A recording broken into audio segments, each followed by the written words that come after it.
Hello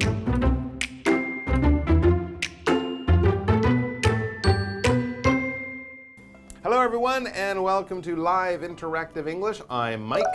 And I'm Matt. And today we're talking about tamales. Yes, we should have said buenos dias. Right, buenos dias. Yo soy Miguel. I don't know any Spanish. I think that's maybe right. But yes, Mexican food is very, very popular, and tamales are certainly one of the most well-known forms of Mexican food. It's very sort of regional food, but you can find it all over the world now, which is great. And people love it because of the rich flavors, the spicy flavors as well. And if you do like Mexican food and you want to try something very local, very authentic, very real, a tamale is something you would probably want to find. Yeah, you know what? I think I haven't tried many tamales because whenever I'm eating at a Mexican or Latin American restaurant, my first choice is always to go for tacos. Ah, So, yes. Tacos are so good that I can't go anywhere else on the menu. I see tacos, I'm going tacos right away. Absolutely. Tacos, burritos, enchiladas, those are very popular forms of Mexican food. But there we also get into a little bit of a gray area because a lot of the things we know as Mexican food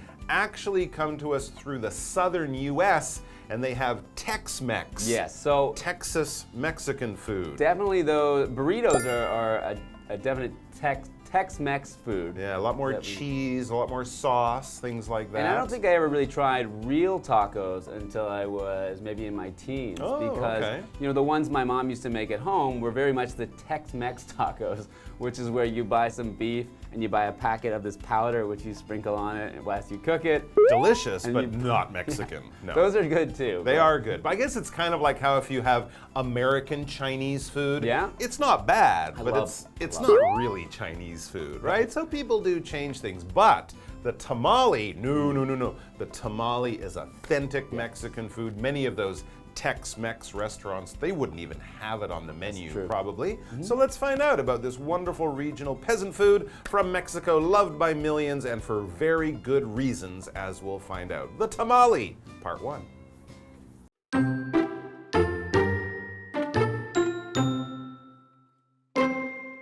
Loved by people across South and Central America and beyond, tamales are a food that many couldn't imagine living without. Few can resist the smell of steaming corn masa stuffed with juicy meat and other ingredients and wrapped in a corn husk to hold it all together. They've been a staple dish for thousands of years. Tamales were created in what is now known as Mexico over 9,000 years ago, in around 7,000 BC.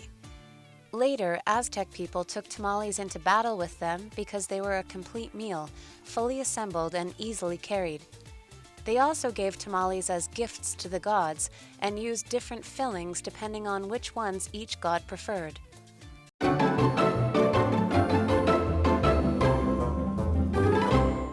All right, so the tamale is what we're talking about. This amazing food, been enjoyed by Mexican people and people all around the world, but specifically starting in Mexico a long time ago. And that's why it says the tamale, a taste of ancient history. I love eating food that you can kind of eat and enjoy and think, wow, you know, 500 years ago, people ate the same food. It's kind of a cool experience. Very interesting to think, this is the exact same thing that if you can think of a historical person that actually ate the same thing. It's almost like a little time machine in your mouth.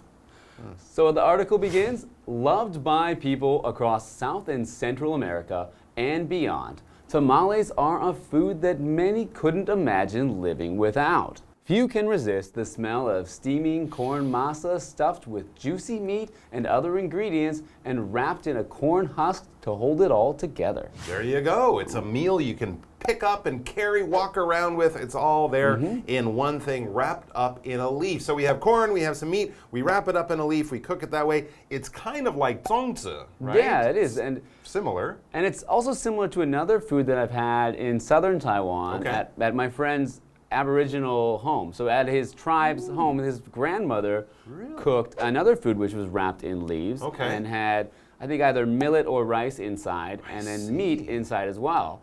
Very interesting. Do you remember the name? I think it's called abai. Abai or something like that. Okay, and it kind of looks like a zongzi, but just a slightly different shape. It looks a lot like a tamale. Looks like a tamale. Well, maybe there's been some, who knows. Yeah. But back to the article, it says the tamale, they've been a staple dish for thousands of years. Wow. And here when we say a staple, we don't mean that metal thing that you use to hold paper together.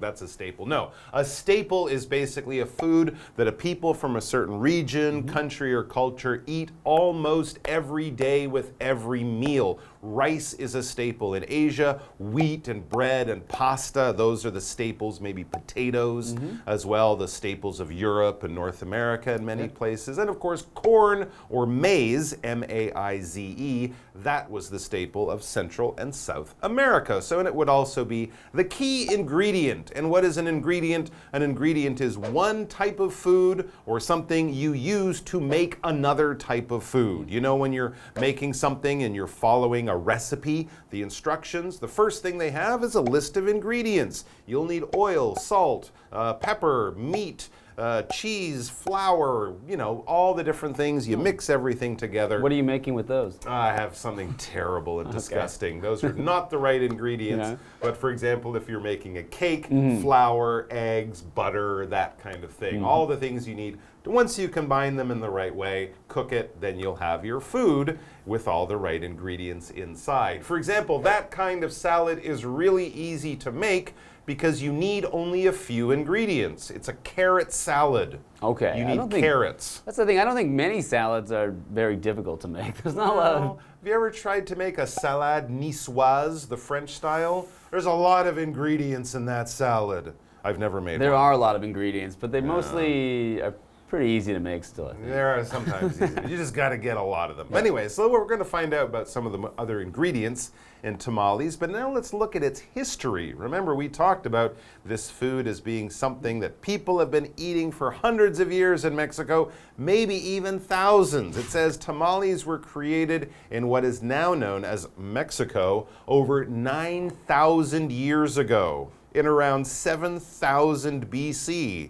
So people have been eating tamales longer than the pyramids have been standing in Egypt. Wow, okay, I had no idea it had that much history behind the tamales. A lot of history. That's crazy. I can't think of any other food that I know of that actually has such a long history. True. As long as 9,000 years. That's a very good point. And then it says later, Aztec people took tamales into battle with them because they were a complete meal, fully assembled and easily carried. So the Aztec people, that was a dominant culture and empire in Mexico up until about the 1500s when the Spanish came in and took over and wiped out the Aztec people, but their tamales survived. Yes, so they carried their tamales into battle. I guess it's basically like taking a sandwich to work these days. You know, a sandwich is a convenient and easy thing to take to school or work, but at that time they could take a tamale. Japanese soldiers used to carry wrapped up bundles of rice during World War II even. Yeah. Makes sense.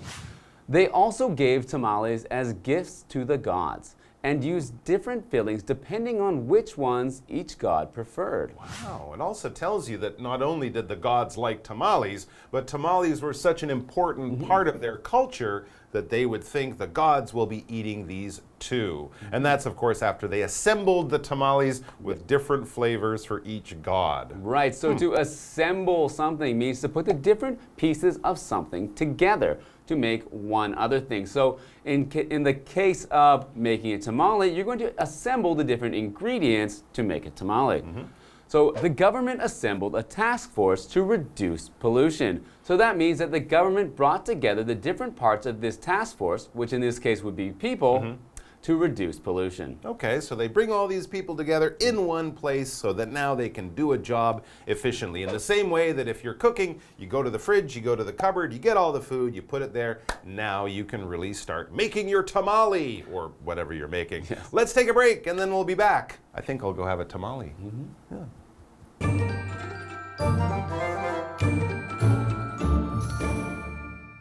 Hello， 大家好，我是 Hanny。这2天的课程是要介绍 Tamale 塔玛玉米粽的历史与起源。塔玛玉米粽深受中南美洲和其他地方人的喜爱，很少有人能抗拒热腾腾的玉米面团的味道，里面塞满多汁的肉，还有其他食材，然后再用玉米壳把它们全都包在一起。那么几千年来呢，塔玛玉米粽一直都是一道主食。我们就先来看看单字 ingredient。ingredient 当名词，它表示食材啊，或是原料，也可以表达构成要素。那么 staple 则是指主食。Mike 老师就有举例说明各地人们的主食。那老师有提到 maize，M-A-I-Z-E，maize 是指玉米。好，再来 Matt 老师则聊到他曾经去一位原住民朋友的部落家中体验他祖母做类似粽子的料理。老师提到啊，那可能是用小米包肉。好，那么老师说的 millet。M-I-L-L-E-T 这个字可以用来指小米的意思。好，课文写到说，塔玛玉米粽呢是在9000多年前，也就是西元前7000年左右，在现在称为墨西哥的地方创造出来的。那么后来阿兹提克人把塔玛玉米粽带上战场，因为啊，他们可以是这种完整的餐点，能充分组合又容易携带。他们也把这个塔玛玉米粽呢作为礼物，有献给诸神，献给众神。好，单字 assemble 是动词，那它是表达组合啊、组装或者是聚集的意思。那刚刚提到说，西元前7000年 ，Mike 老师说，哇，这比埃及金字塔的历史还要悠久。老师用到 pyramid，P-Y-R-A-M-I-D，pyramid 就是指金字塔。好，那这边一个重点，我们进入文法时间。好，我们来看这个重点是 depending on 或者是 depending upon， 它表示根据点点点，取决于什么什么。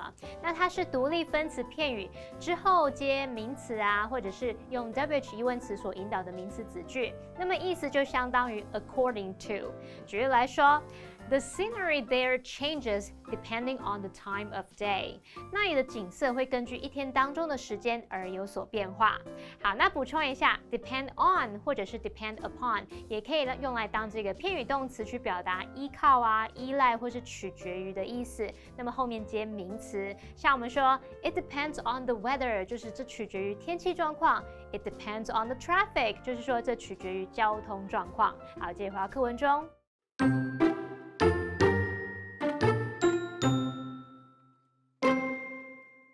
When the Spanish arrived in Central America, the Aztec civilization was destroyed, but tamales lived on. People started serving them at Christmas and other religious festivals, and recipes continued to be passed down from generation to generation. Proper tamales took time and effort, but the ingredients weren't expensive, making them a food that anyone with the right skills could cook up and enjoy.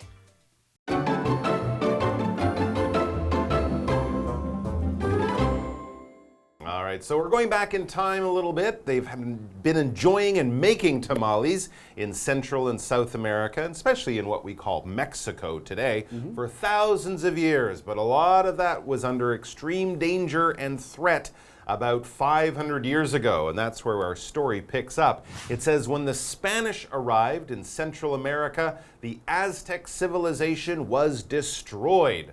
But tamales lived on. That's right, the cities were destroyed, the emperors were put in chains, all the gold from Mexico is shipped back to Spain, but the tamale lived on. It's harder to sort of wipe out a civilization's food than it is to wipe out many other things, because people always have to eat, and they eat what they like. Yeah, and I guess they really like tamales, but unfortunately, the civilization was gone. So a civilization is an advanced society of many people usually living in the same place, and they're not moving around a lot. They're staying in the same place and building up an advanced social system. So an example of that in our example sentence is, ancient Egyptian civilization was truly amazing. So when we talk about ancient civilizations, yeah, Egyptians are one of the main ones we talk about. We also talk about ancient Rome, and we also oftentimes talk about the Aztecs in what is now called Mexico. So our article continues. People started serving them at Christmas and other religious festivals, and recipes continued to be passed down from generation to generation. Wow, okay, so this is after the Spanish came in. Not only did they bring the language of Spanish, which of course is what people in Mexico speak today, but they also brought their religion, Christianity. So Mexican people, or the former Aztec people, now known as Mexican people, started to worship different gods. They had different holidays, but they continued to eat the same food for those holidays. Maybe the recipe for the tamale changed a little bit, but the tamale was always there. When we talk about a recipe, I mentioned this earlier when explaining ingredients. If you're making a food for the first time, or it's something you don't make very often, like maybe only once a year do you make zongzi, you don't remember how to make it, you need a list of instructions. That is your recipe. And generally a recipe, which you can find online or of course in cookbooks, will be two parts. One, a list of ingredients, all the foods you need to assemble to make it, and then how you make it. First, crack the eggs. Second, put in the sugar, this much sugar. Third, put it in the oven for 20 minutes, that kind of thing. So basically, it's the instructions of what you need and how you make a certain type of food. For example, I know a great recipe for apple pie. So that these recipes, they said, were passed down from generation to generation. Before they had cookbooks. So one generation means a group of people born around the same time. But in this case, we're talking about a generation within a family. So a generation within a family usually means the mother and father are of one generation, and their parents, so the grandfather and grandmother, are of a different generation. And therefore, the children are of another generation as well. So if it's passed down from generation to generation, means the grandparents passing it down to the parents, and the parents down to the children after that. So for example, 3 generations of my family have owned this store. Oh, okay, so if you own the store now, your father or mother also owned the store, and your grandfather or grandmother also owned the store. 1, 2, 3 generations. Now, how to make tamales? Well, apparently it's not that easy. It says proper tamales took time and effort, but the ingredients weren't expensive, making them a food that anyone with the right skills could cook up and enjoy. So it's not something that will be very difficult or expensive to make, but it does take time. Again, that description kind of reminds me of zongzi. I know that zongzi are fairly simple, right? You know, with the ingredients. You need some pork, nuts, eggs, maybe, but it takes some time to make these. Yeah, you need some skill to wrap them. That's true, but also it takes time to get all the flavors to mix together right. All right, so if you have a lot of time this weekend, maybe try some tamales, but if you're looking to whip up a dinner in 20 minutes, maybe don't get the tamale idea. Let's take a break and then we'll be back with more.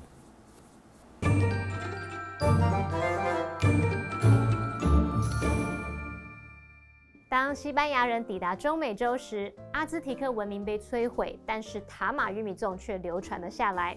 人们开始在圣诞节和其他宗教节日供应这道美食，那么食谱也持续代代相传。在讲到宗教的时候 ，Mike 老师有提到 Christianity， 它是拼作 CHRISTIANITY。Christianity 可以指基督教的意思，是个名词。那我们的单字 civilization 也有人念作 civilization， 它表示文明、文明社会或是文明生活。再看到 recipe 表示食谱或是烹饪配方。那么 generation 是指世代一代。当我们说 from generation to generation， 就表示世世代代一代接着一代。好，课文最后写到说，正统的塔玛玉米粽需要花时间和精力，但是食材并不贵，这使它们成为任何具有适当技能的人都可以迅速做来享用的食物。好，那么 Mike 老师他刚刚用到 whip up， 我们学一下。WHIP 空格 UP， 那这样的片语 whip up 它可以表达迅速做出，可能迅速做出一道餐点这样子。好，那这边2个重点，我们进入文法时间。好，我们来看第一个重点是 which 代指前方子句的用法。关系代名词 which 可以用来代指前面的整个子句，引导非限定关系子句来做补充说明。那 which 的前面必须加逗号，我们用例句看会比较清楚。Kyle knocked over a bucket of paint, which made his mother angry. 好，这个句子是说 Kyle 他打翻了一桶油漆，这使得他妈妈很生气。那么其中的 which 指的就是前面提到 Kyle 打翻一桶油漆这件事咯。Which made his mother angry 表示这件事让他妈妈很生气。好，那接着你还可以把 which 省略，把主动动词 made 改成分词 making， 那句子会简化作 Kyle knocked over a bucket of paint, making his mother angry. 好，那第二个重点我们其实刚刚有偷用到，就是 make 当动词它可以表达使成为、使变成。我们常见的用法就是 make 加受词加上一个名词或形容词。例如 Dancing makes me happy， 跳舞让我快乐。This app makes learning a pleasure， 这款应用程式让学习成为一种乐趣。好，以上是今天的讲解，同学别走开，马上回来哦。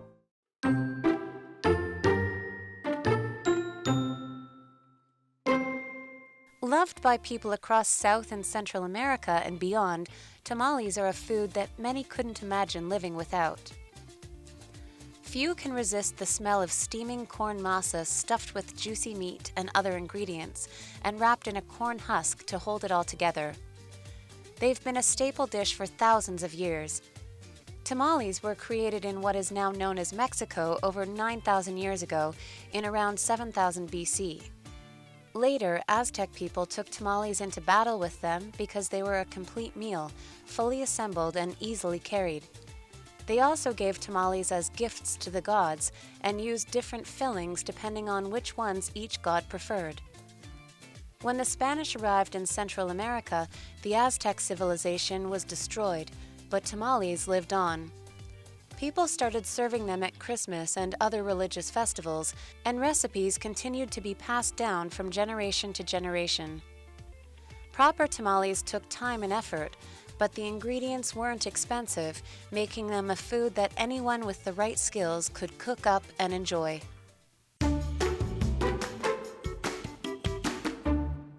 Wanjing Art Garden is known for exquisite bonsai. The many impressive works in the park make it the best place for admiring bonsai. Bonsai are made according to the natural beauty of trees, shrunken down into pots. They are aesthetically trimmed and ideal for decorating and admiring. When you add bonsai into any environment, you instantly create a natural and artistic atmosphere. The main qualities to admire in bonsai are their trunks, roots, and leaves. The trunk shows the age of a tree, so you can appreciate the shape of the trunk and how it bulges from the roots. The roots determine the sense of stability, while the size of the leaves has to match the size of the pot. Only by fully possessing these three qualities can a bonsai create a feeling of calm and stability. The look of bonsai is often inspired by nature. They usually mimic trees that have survived storms or environmental changes and adapted well to their environments.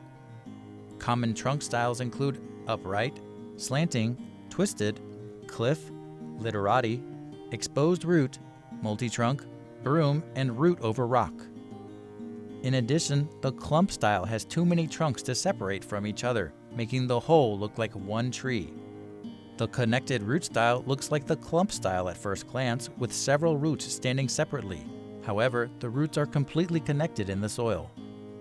Every bonsai looks like a miniature world displaying immense beauty in a tiny space.